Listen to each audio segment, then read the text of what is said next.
the improved initial standard attack relic perk has been getting a lot more attention recently, and with that I've been getting a lot more questions based on this perk, asking if it's actually worth running, which characters to use it for, is it better than the Evergel relic? So for today I'm just gonna go talk about this relic, break it down, tell you guys how it works, which characters it's useful for, and which circumstances it can really thrive in. Now if you just want to see my summary for this particular relic, you can just go skip to the end, but yeah, we're just gonna go ahead and break it down. Now how this perk actually works is that it boosts the damage of your first light attack by 13%. So for pretty much every single weapon in the game, when you click that light attack button, the very first one is just going to get that boosted damage, and every other light attack is just going to be the exact same. But also, this relic can be stacked as well, and it is a multiplicative buff. So if you do have 3 of these buffs equipped, you are going to get roughly a 40% damage increase. Now this is just going to be for your first light attack. It is not going to work with heavy attacks, jumping attacks, running attacks,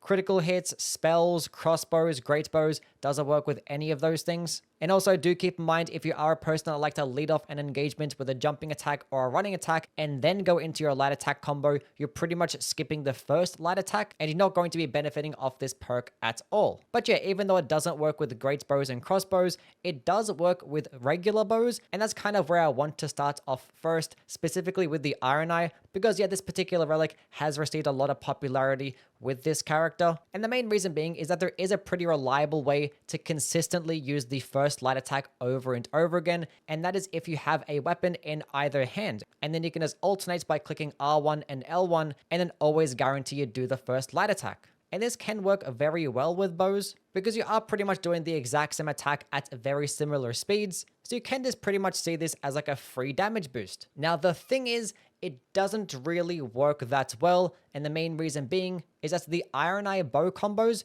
do get faster as you go along into the moveset. So your second, third, and fourth light attack are going to be faster than just your first one. So if you're just using the first one over and over again, you're going to be stuck in a longer animation and inherently have less DPS. And from my testing, if you have one of these perks active and then spam light attacks over the next 10 seconds, it pretty much ends up being the exact same when it does come to DPS. However, as I mentioned earlier, you can stack these perks, and when you do have 3 active, it can do roughly around about 15% more damage, and with like shorter burst DPS, it's only going to do about 10% more damage, which 10% more damage is pretty much the equivalent of having the 3 or more bows equipped relic. Now, despite it doing this more damage, there are going to be some downsides. Number one, it is going to assume that you actually have 2 bows with the exact same damage. For instance, if you have one bow that's getting about 10% more damage than another bow, you're pretty much better off just spamming that the entire time. Another downside is that you have to have both of your hands be filled up. Therefore, you can't actually benefit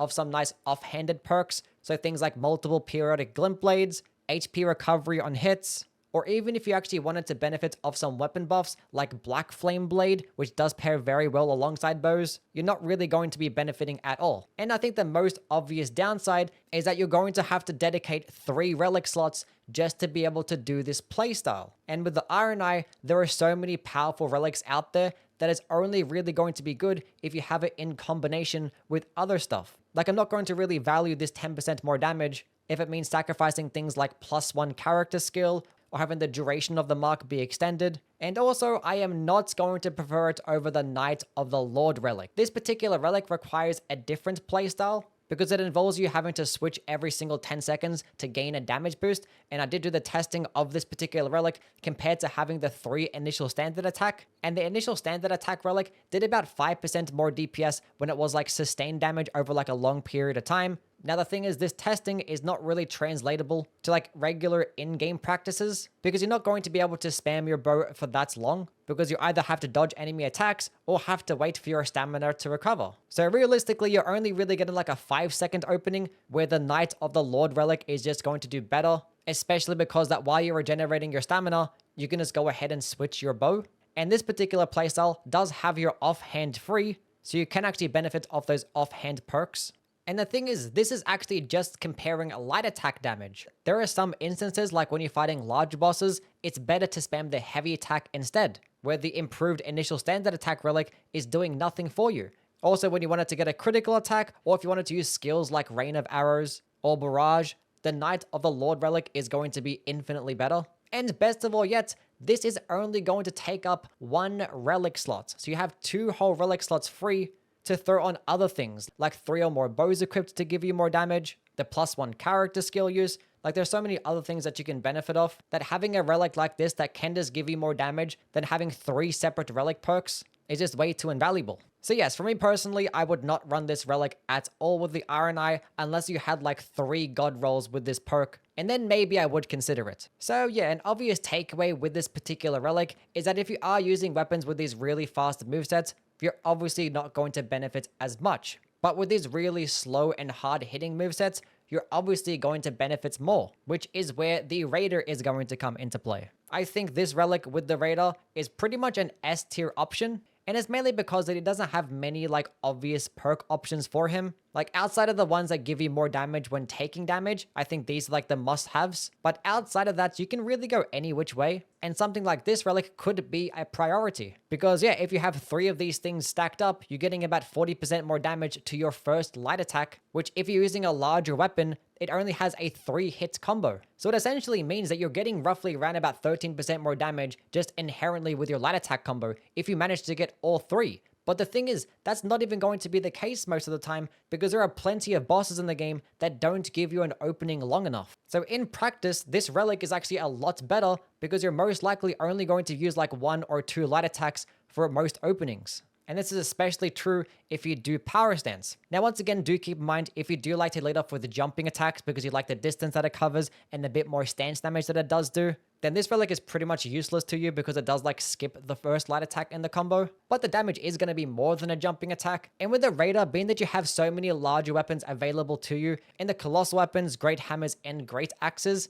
it's always really hard to really pick one particular weapon class. So using those relics that give you more damage to a particular weapon type, I don't really care to run with the Raider, and I would rather have something like this instead, because I'm not really sure what I'll end up going with. I know I do like to prioritize power stancing, but whether I end up with a great hammer, great axe, or a colossal weapon is pretty much completely random. Now, even then, I probably still wouldn't make it that much of a priority. Like, I wouldn't sacrifice really good perks just to be able to run the improved initial attack damage. Because sometimes you might pick up things like a cranial vessel candle stand and wanted to spam the skill in the entire time. Or sometimes I like to pick up like the regular basic club and then spam heavy attacks. And in those cases, this relic doesn't do anything for you. But it still is a pretty safe bet because more likely than not, you're going to be using your light attack a whole bunch. Now, being that it does pair better with these larger types of weapons, how would this perform with someone like the WYLDER? And honestly, I would not care to run this with the WYLDER at all, unless it was in combination with some other really good perks. Because yeah, the WYLDER does have lots of really good character-specific relics, so I wouldn't really make it a priority.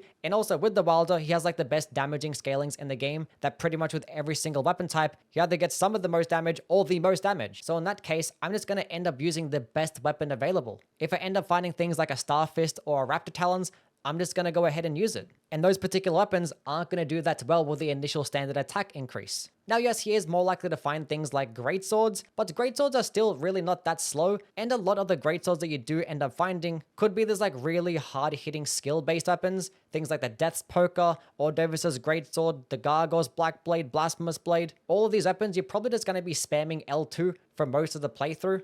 So it's kind of another reason that I wouldn't really care to use this. Now, if you don't care for skill spamming builds and you just want to use the regular light attack combos, there is still a way that you can make this particular relic work, and that is by block cancelling.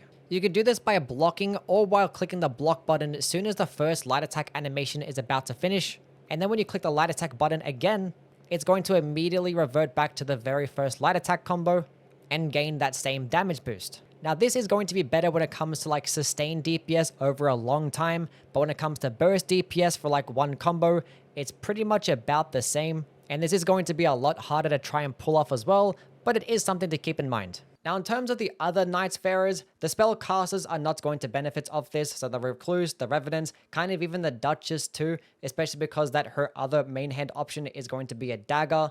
And when it does come to the Guardian, most of the playstyle is going to involve around blocking and using guard counters, and guard counters don't get boosted by this. So the only other person that you could run this with would be the Executor. And the Executor does have a katana with a faster moveset, so it's obviously not going to do that well, but there is some certain tech out there that you can use to try and forcibly use the first light attack every single time. Just as I talked about with the IRONEYE and the bows having one in either hand, you can do this exact same thing with any weapon in the game. You can go ahead and pick up a really large weapon and have like a small quick weapon in your offhand and then combo them back and forth, and it's always guarantee you get the first light attack. Now, would I actually like to do this? No, not at all. The reason being is because with large weapons, they tend to have longer recovery animations, and the only way to bypass these longer recovery animations is by using the follow-up light attacks. So even with the 3 relics stacked up, it doesn't even equate to that much more damage. And in fact, it's actually going to be a lot more risky. You're not going to get hyper armor. And worst of all yet, you're doing a lot less stance damage because you're spending that time swinging with a dagger instead of two-handing your weapon, which does do inherently more stance damage, and then continuously swinging over and over again. And the main reason why that damage isn't really going to be that different is because if you don't already know, the later you get into an attack combo, the more damage that you end up doing. Like the motion values of like your 3rd, 4th, and 5th light attack will just end up being higher than your first light attack. Now this whole issue of like the long recovery animations and the lack of stance damage is mainly for the larger weapons. What about the smaller and quicker weapons? And in fact, it actually is going to be better when it comes to damage. If you have like a katana in your main hand and a thrusting sword in your offhand and you keep spamming back and forth, it's actually going to output a lot more damage than like regular R1 spamming, and actually output more damage than power stancing too. Now the thing is, this is compared to power stancing katanas, which they're not that good. And like a general rule of thumb when it comes to power stancing in Elden Ring, if the weapons hit simultaneously, they're good. If they don't hit simultaneously, they're not that good. So that's why katana power stancing is kind of mid. Now, the reason why I bring up a katana specifically, because the Executor is the only character where you would actually want to use this faster type of like back and forth combo. And he obviously starts off with the katana. And even then, I would never use it. And I would rather just spam R1 the entire time, for the main reason being that you're just going to proc your status effects a lot faster. Even if you had like a bleed-infused dagger in your offhand and kept spamming back and forth, you're still going to proc the statuses quicker too, while actually getting stuck in shorter animations, and once again, doing more stance damage. And also this little bit of a damage increase is assuming you have 3 of these relics stacked up. And with the Executor, the meta is pretty much having poison and frost, and then spamming the one weapon over and over again to proc these 3 status effects all at once. And in that case, you pretty much have no room for this initial standard attack damage increase. Now, I did talk about dual wielding, but I didn't really talk about power stancing in particular. And power stancing is the term that we use for like those very specific dual wielding combos when you have the same weapon type. We don't really have a specific term in the game for this. We kind of just take this one from Dark Souls 2. But yeah, how does this perform with the power stancing combos? Because you can use light attack and then use your power stancing light attack and then combo those back and forth instead. And yeah, you guessed it, I don't really care much for this either. When it comes to the larger weapons like colossal weapons and great hammers, you only have a 3 hits combo anyway, so you're better off just spamming L1 the entire time. And once again, you'll end up doing more stance damage too. And when it comes to the quick weapons, like a katana, you're actually going to benefit more just by one-handing, because you're going to actually proc statuses quicker.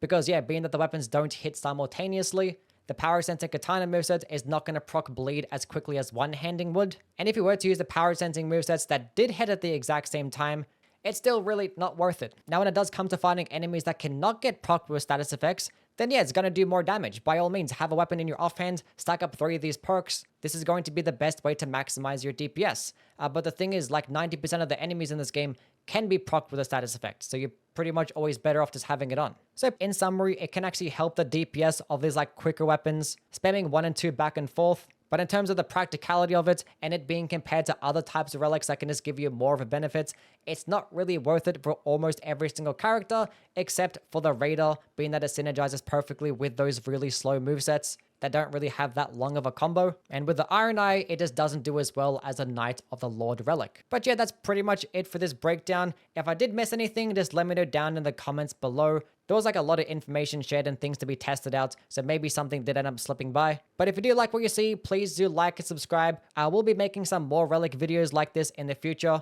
and we'll be going over the best build as well sometime soon. Anyway, catch you guys around. See yous.